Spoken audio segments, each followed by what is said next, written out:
नमस्ते. विश्व कल्याण तथा आज का दिन यामध्ये आपले सहर्ष स्वागत. आपण हरिपाठाची सेवा अभंग क्रमांक 10 पाहत आहोत. त्रिवेणी संगमी नाना तीर्थे भ्रमी, चित्त नाही नामी तरी ते व्यर्थ. नामाशी विनमुख तो नर पापिया, हरी विन धावयान जावे पावे कोणी. पुराण प्रसिद्ध बोलिले वाल्मिक, नामे तिनी लोक उद्धरती. ज्ञानदेव म्हणे नाम जपा हरीचे, परंपरा त्याचे कुळ शुद्ध. आता हरिपाठाचा हा 10वा अभंग. या 10वा अभंगामध्ये सांगितलेला आहे, पहिली ओळ, त्रिवेणी संगमी नाना तीर्थे भ्रमी, चित्त नाही नामी तरी ते व्यर्थ.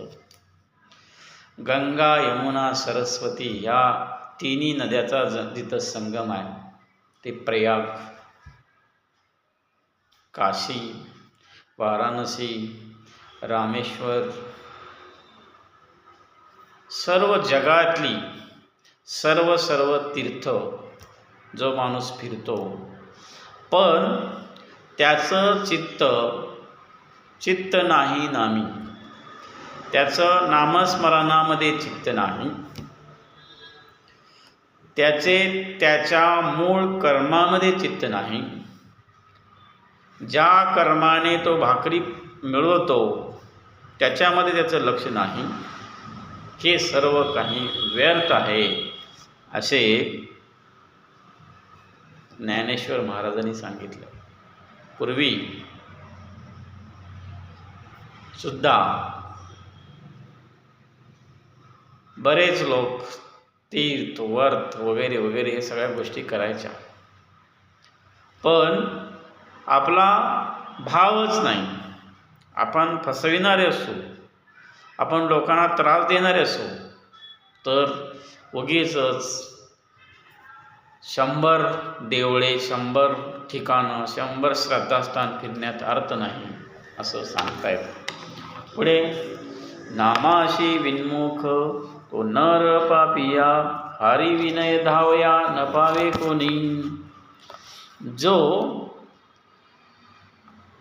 परमेश्वराचं नाव, कोणाचा ज्याचा जो परमेश्वर आहे तो, त्याचं परमेश्वराचं नाव आपल्याला प्रत्येक व्यक्तीला माहीत आहे. आपला जन्म आहे आणि मृत्यू आहे. मृत्यू मात्र एकदाच येणार आहे आणि जन्म मात्र आपल्याला रोज आपला जीव जगत आहोत.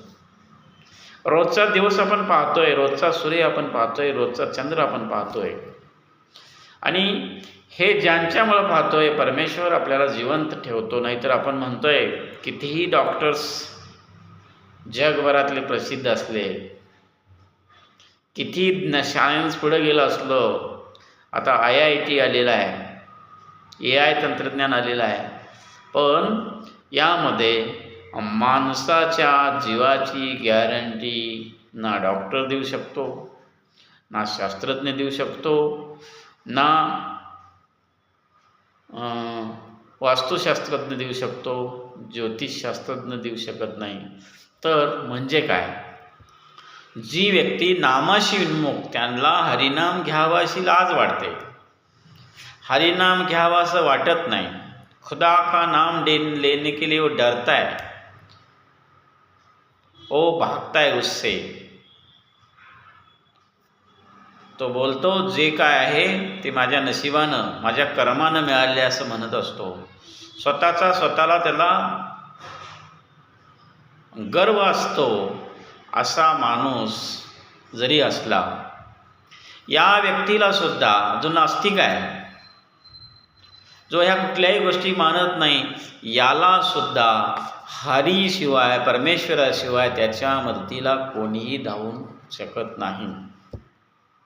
आणि म्हणून हेच सांगितलं आहे पुढे, पुराण प्रसिद्ध बोलेले वाल्मिक, नामे तिनी लोक उद्धरती. आपल्याला माहीत आहे वाल्मिक ऋषी, ज्यांचं 7 रांजण भरेल, एक व्यक्तीचा मृत्यू केल्यानंतर, एका व्यक्तीला मारल्यानंतर 1 खडा तो रांजणात टाकायचा, असं 7 रांजण खडे भरले होते. म्हणजे इतक्या लोकांना या व्यक्तीनं मारलं होतं.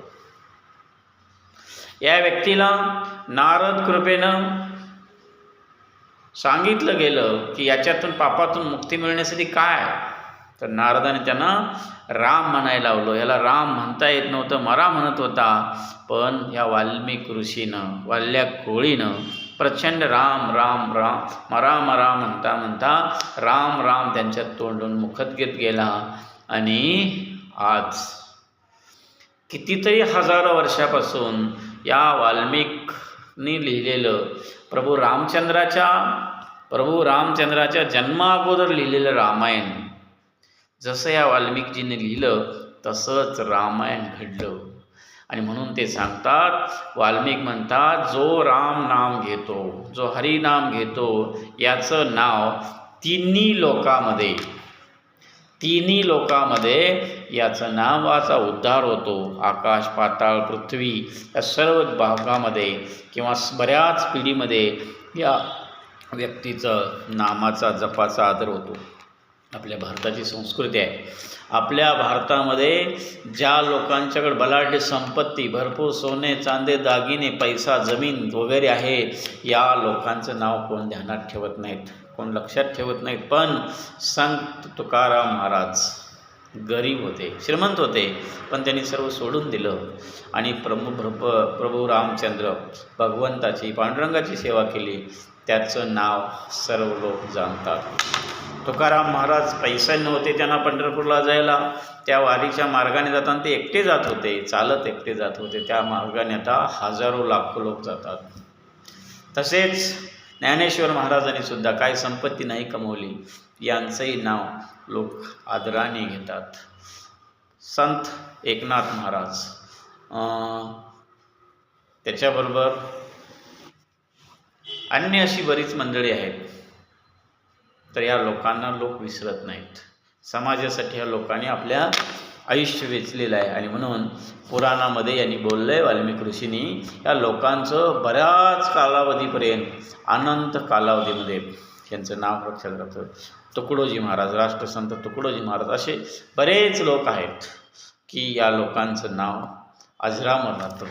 आणि म्हणून हरिनाम, भगवत नाम विसरू नये. पुढे शेवटी सांगतात, ज्ञानदेव म्हणे नाम जपा हरीचे, परंपरा त्याचे कुळ शुद्ध. तर जे लोक हरीचं नाम सातत्यानं घेतात, मनापासून घेतात, या कुळांची, यांची जी परंपरा आहे, त्यांचं जे कुळ आहे हे शुद्ध होईल.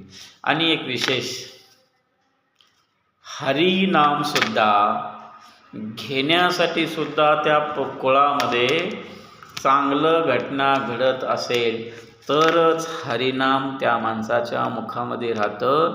यालासुद्धा बरंच भाग्य लागतं. आपण म्हणतो, आपण तुमच्यासमोर या माध्यमानं हरीची सेवा करीत आहोत. हे सुद्धा आपल्याला हरीची सेवा करण्याचं हे सुद्धा भाग्य आहे. कारण का, तर लाखो पिढ्या चालत आलेल्या आहेत आणि त्या पिढ्याचं एकमेकामध्ये जीन्स आहे. मी, माझं, माझं माझं, माझा मुलगा, माझी मुलं, हे सातत्यानं आपल्या पिढीजात हे जीन्स आहेत. आणि आपल्याला कितीही म्हटलं तरी हे आपलं, हे माझं, याच्यातून आपण त्याग करू शकत नाही, अशी अवस्था आहे. पण या सर्वाला माणसाचा जीव दुःखी होतो. माणसाचा जीव दुःखी होण्याची अजिबात गरज नाही. जी व्यक्ती हरीला विसरली, जी हरिनामाला विसरली, भगवंत कीर्तनाला विसरली, तर त्या व्यक्तीच्या मनामध्ये, जीवामध्ये दुःख येणं साहजिक आहे. आणि म्हणून माणसानं सुखी व्हायचं असेल, संपत्तीची, वस्तूची गरज नाही, ती व्यवहारापुरती ठीक आहे.